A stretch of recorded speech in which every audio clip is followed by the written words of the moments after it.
The Silent Invasion.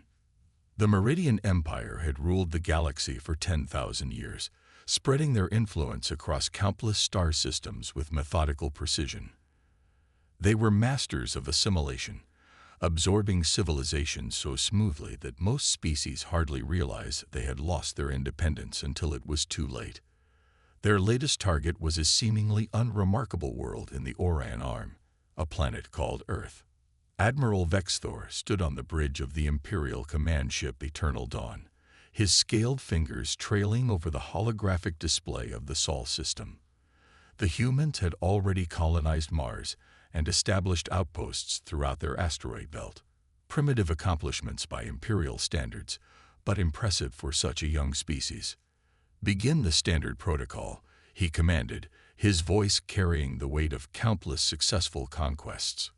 "Disable their long-range communications first. Let them think it's a natural phenomenon." The Empire's stealth ships moved silently through the solar system, their quantum field generators making them invisible to human detection systems. They had performed this dance countless times before, the slow, methodical dismantling of a civilization's defensive capabilities before they even realized they were under attack.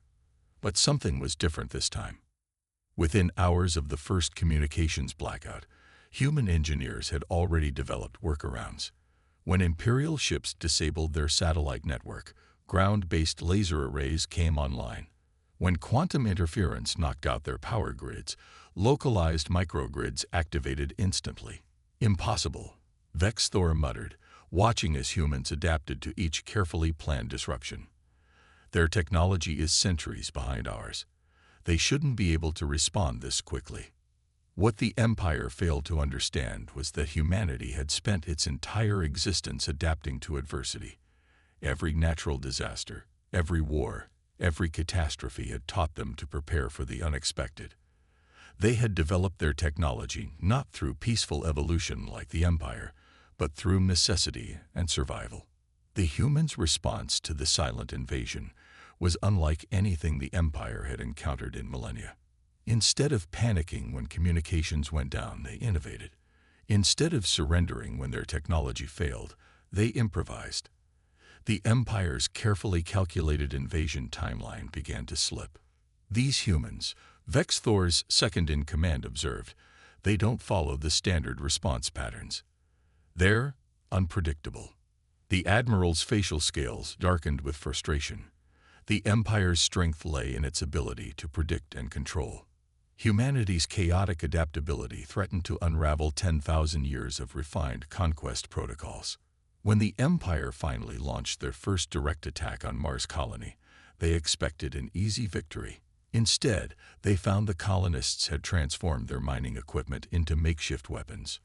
Drilling lasers became defense turrets. Mineral processors were converted into shield generators. Every piece of technology had been repurposed for survival.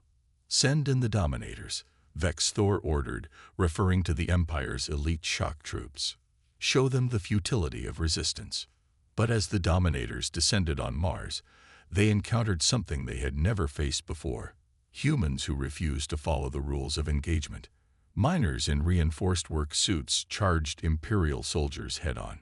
Construction robots reprogrammed on the fly became combat drones. The colonists fought with a desperate creativity that made no sense to the Empire's tactical computers. As the first day of the invasion drew to a close, Admiral Vexthor faced an uncomfortable realization. The Empire's greatest weakness was its own perfection, its inability to comprehend a species that thrived on imperfection and chaos. "We've lost contact with Squad 7, an officer reported, and Squad 3 reports their quantum armor is being hacked. That's not possible with their level of technology." Vexthor stared at the battle displays, watching as his perfect invasion plan unraveled in the face of human ingenuity. For the first time in his long career, he felt something alien to his kind: doubt. The Empire had expected to find a primitive civilization ready for assimilation. Instead, they had awakened a species that turned their own technological superiority against them. As reports of mounting Imperial losses flooded in, Vexthor realized that humanity wasn't just fighting back. They were learning, adapting, and growing stronger with each engagement. The silent invasion had failed, but for humanity, this was just the beginning. Project Phoenix. Deep beneath the Himalayan mountains, in a facility unknown even to most world governments, Dr. Sarah Chen stood before a wall of holographic displays.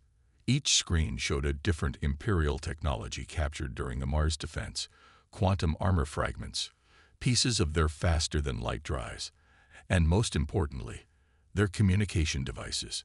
"They think we're retreating," she said to General Marcus Rodriguez, who stood watching the latest simulation results.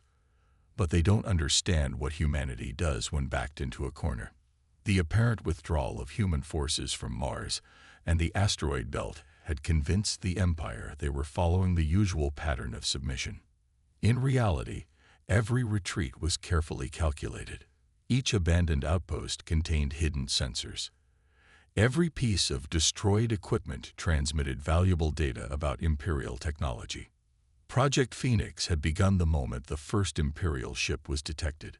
While the Empire expected humanity to follow the same path as countless conquered civilizations before them, Earth's best minds were working around the clock to turn the invaders' own technological superiority into their greatest weakness. Their quantum field generators operate on a frequency we never would have conceived of, Dr. Chen explained, manipulating a 3D model of captured Imperial tech. But that's actually their vulnerability. They never considered someone would use primitive electromagnetic waves to disrupt them. The Empire's technology was perfect, too perfect. They had evolved their systems to be immune to advanced attacks, but had never considered that someone would think to use obsolete methods against them. Humanity's greatest advantage was their ability to think backward, as well as forward. In orbital shipyards disguised as debris fields, engineers were rebuilding Earth's fleet. Instead of trying to match the Empire's technology directly, they were creating hybrid systems that combined Imperial quantum tech with human unpredictability. Plasma torpedoes guided by analog computers, kinetic weapons cloaked by quantum fields, technology that no Imperial engineer would ever think to defend against because it made no logical sense to them. "We're receiving another data burst from the Titan outpost," a young technician announced. The supposedly abandoned moon base was actually a massive listening post, gathering intelligence on Imperial fleet movements. "They're still following the expected conquest patterns. They haven't realized we're studying them." General Rodriguez nodded grimly. "The Empire thinks they're reading our book, but we're actually writing theirs. Every predictable move they make tells us more about how they think." The Empire's greatest strength, their rigid adherence to proven protocols, was becoming their greatest vulnerability. While they continued their methodical advance through the solar system, humanity was evolving at an unprecedented rate. Each Imperial tactic was analyzed, countered, and improved upon within days. Dr. Chen's team had made another breakthrough that morning. They had discovered that Imperial quantum armor, designed to withstand energy weapons thousands of years more advanced than human technology, had never been tested against something as primitive as a shaped chemical explosive. The Empire had evolved so far beyond such weapons that they have forgotten to defend against them. "We're almost ready for Phase 2, Dr. Chen said, bringing up the schematics for their new hybrid weapons. "The Empire thinks they're giving us time to accept our defeat. Instead, they're giving us time to become more dangerous than they can imagine." In testing chambers across the facility, captured Imperial technology was being combined with human innovation in ways that defied conventional logic. Quantum computers linked to neural networks that introduced controlled chaos into their calculations. Shield generators that used the power of Earth's magnetic field in ways the Empire had never considered possible. "The Empire believes that perfection is the ultimate goal," General Rodriguez observed, watching a test of their new hybrid weapons. "They don't understand that perfection is stagnation. Humanity's strength lies in our imperfection, our constant drive to adapt and improve." As Project Phoenix entered its final stages, the Empire continued their methodical advance, completely unaware that every predictable move they made was being used against them. Their perfect invasion plan was about to collide with humanity's capacity for innovative chaos. The Empire thought they were watching humanity's last desperate attempts at resistance. Instead, they were witnessing the birth of something unprecedented. A species that could take their own perfect technology and transform it into something they could never predict or control. The time for hiding was almost over. Soon, the Empire would learn why humanity's apparent retreat had been their most dangerous mistake.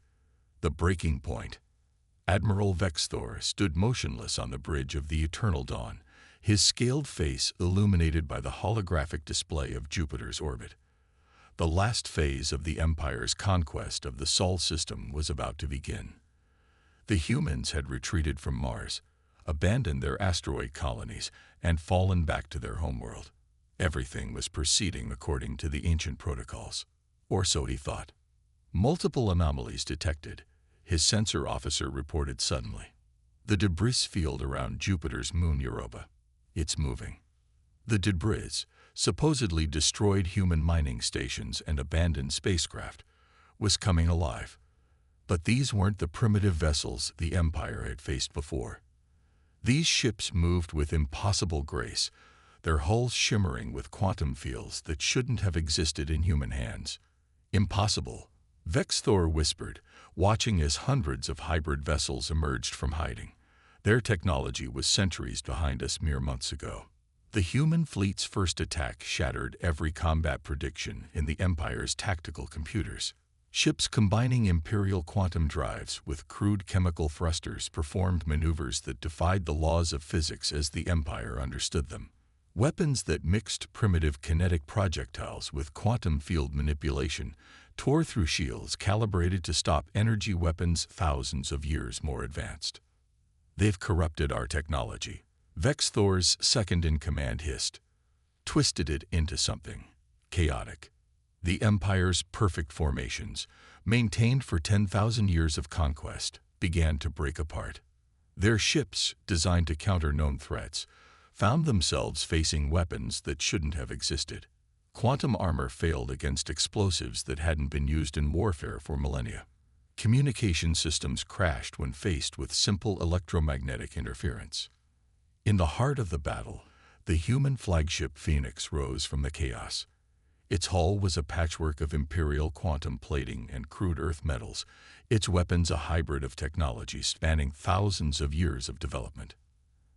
At its helm, General Rodriguez watched as humanity's months of preparation paid off. "Send the signal," he ordered. "Let's show them what else we've learned."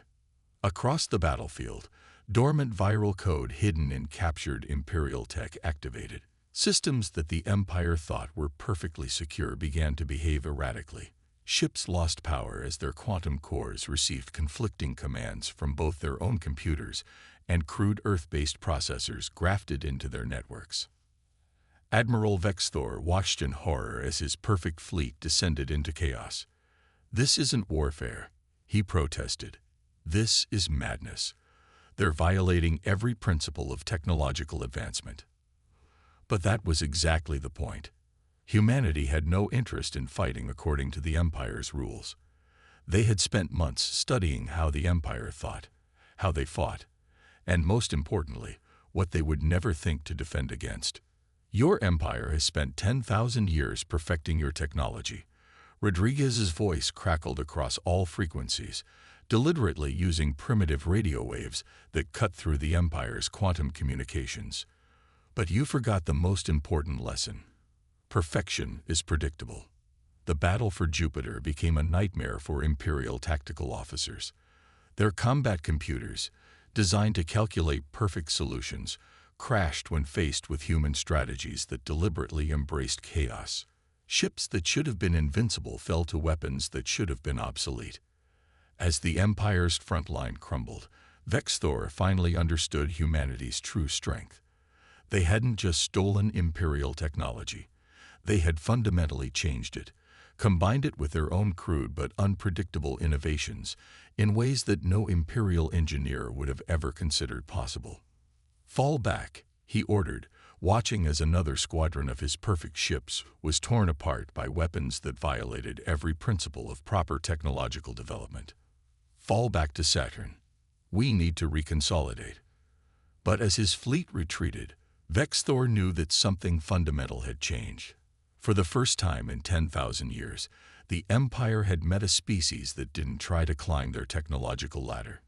Instead, humanity had taken their advanced technology and dragged it back down to their level, creating something new and terrifyingly unpredictable. The Empire's perfect invasion had hit a breaking point, but for humanity, it was just another step in their evolution, another challenge to adapt to and overcome. As the Imperial fleet disappeared into faster-than-light travel, they left behind more than just a battlefield. They left behind the realization that their 10,000 years of technological superiority might mean nothing against a species that thrived on breaking the rules. Hearts of steel. The imperial capital world of Meridia had never known fear. For 10,000 years, it had stood as the center of perfect order in the galaxy. Its crystalline spires housed the most advanced civilization ever known. Its citizens lived in carefully regulated harmony, and its technology had evolved beyond what most species could comprehend. Until the day the humans arrived. They came not in massive fleets, but in small, hybrid ships that seemed to flicker between existence and non-existence. Vessels that combined stolen imperial quantum technology with primitive stealth systems in ways that confused every sensor network in the Empire's core systems. Dr. Sarah Chen, now the head of humanity's Special Operations Division, stood on the bridge of the stealth ship Shadow Phoenix, watching as her team's viral code spread through Meridia's perfect networks. Their society is just like their technology, she observed. Perfect, advanced, and completely unprepared for chaos. The Empire had spent millennia creating a society where everything had its place, where every citizen knew their role, where deviation from the norm was unthinkable. They had achieved what they considered the pinnacle of civilization: perfect order, perfect harmony, perfect stagnation. They never expected their own citizens to become their greatest vulnerability. Report from Agent Team Alpha, her communications officer announced. The underground movement is growing. More Imperial citizens are asking questions about the human way of life. The Empire had always portrayed conquered species as primitive, inferior beings that needed to be guided toward perfection. But stories of humanity's resistance had begun to spread through Imperial society. Stories of a species that dared to question perfection, that embraced chaos as a source of strength, that could take the Empire's technology and transform it into something new. In secret meetings and encrypted communications, Imperial citizens began to wonder, what if perfection wasn't the ultimate goal? What if the humans were right about the power of adaptation and change? General Rodriguez, coordinating the operation from Earth, had understood this potential. The Empire's greatest weakness isn't their technology, he had said. It's their inability to imagine a different way of life. Human operatives moved through Imperial society like viruses, through a system that had never needed immune responses. They didn't try to destroy the Empire's perfect order. They simply introduced the concept of choice, of change, of controlled chaos. In the prestigious Imperial Academy of Sciences, a human agent posing as a maintenance worker left behind data crystals containing the history of human scientific development. Young Imperial scientists, raised on stories of perfect technological progression, found themselves fascinated by humanity's messy, chaotic path of discovery. They're starting to experiment, Dr. Chen reported back to Earth. Some of their younger engineers are actually trying to replicate our hybrid technology, not because it's better, but because it's different. The Empire's response was predictable. They tried to crush the growing chaos with perfect order. But their citizens, for the first time in thousands of years, had begun to question whether order was the same as progress. On Meridia's sister worlds, Imperial citizens began to modify their technology in ways that horrified their leaders. Quantum computers were linked to primitive neural networks. Perfect energy distribution systems were deliberately introduced to controlled uncertainty. The Empire's perfect society began to show cracks. This is worse than military defeat, a member of the Imperial High Council declared in a secret session. They're making our own people think like them. The Empire had prepared for every type of warfare except this, a war of ideas, of innovation, of controlled chaos against perfect order. Their citizens, raised to believe in the superiority of perfection, were beginning to see the strength in humanity's imperfect but dynamic approach to life. Dr. Chen watched from the Shadow Phoenix as another Imperial research facility broke away from central control, its scientists eager to explore the possibilities that humanity had shown them. They thought we would try to destroy their empire, she said. Instead, we're teaching them how to evolve. The Empire's perfect society was transforming, not through force, but through the simple introduction of choice and change. Their greatest fear had come true. Humanity hadn't just resisted their perfection, they had shown their citizens a different path. As reports of growing unrest spread across Imperial space, the High Council faced an uncomfortable truth. They had spent 10,000 years building a perfect society, only to watch it transform because they have forgotten one fundamental truth. True strength comes not from achieving perfection, but from the constant struggle to improve. Empires fall. The Imperial High Council chamber, a vast hall of crystalline perfection that had stood unchanged for millennia, erupted in chaos. Reports flooded in from across their territory. More systems were embracing human-inspired hybrid technology. More citizens were questioning the doctrine of perfection, and more of their perfect order was dissolving into creative disorder.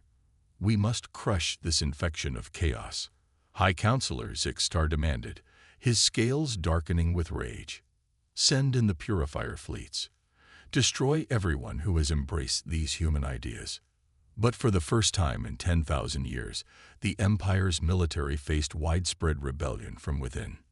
Imperial ships arrived at rebellious systems, only to find their own crews sympathetic to the revolution.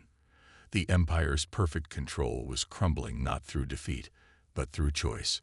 Admiral Vexthor, once the Empire's most dedicated servant, stood on the bridge of the Eternal Dawn, watching as his fleet's perfect formation broke apart. Half his ships had already embraced the new ways of thinking, their crews modifying their vessels with hybrid technologies that violated every principle of Imperial engineering. The humans never needed to destroy us, he realized, finally understanding what he had witnessed in the Sol system.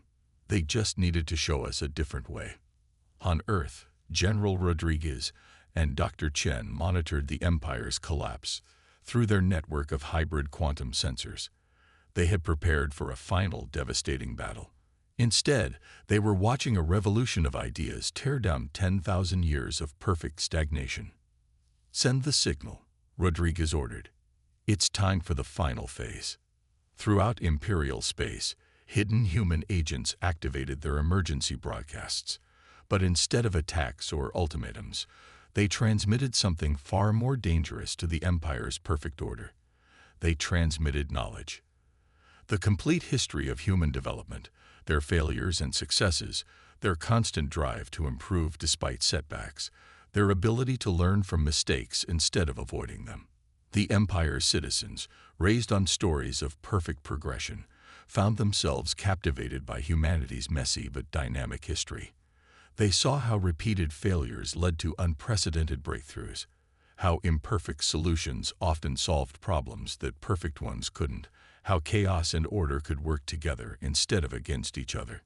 This isn't an invasion, Dr. Chen explained to the rebel Imperial scientists who had sought asylum on Earth. This is evolution. The Empire had spent 10,000 years eliminating chaos from their society, creating a system of perfect order that they thought represented the pinnacle of civilization. But in doing so, they had eliminated the very thing that made advancement possible: the ability to adapt, to change, to learn from failure. The final battle wasn't fought with weapons, but with ideas. The Empire's perfect warships found themselves facing not just hybrid human vessels, but their own converted ships, crewed by Imperial citizens who had embraced the power of controlled chaos. The Empire's perfect tactics fell apart against opponents who combined 10,000 years of imperial knowledge with humanity's unpredictable innovation. In the Imperial High Council chamber, now half-empty as more counselors defected to the revolution, High Counselor Zixtar received the final reports.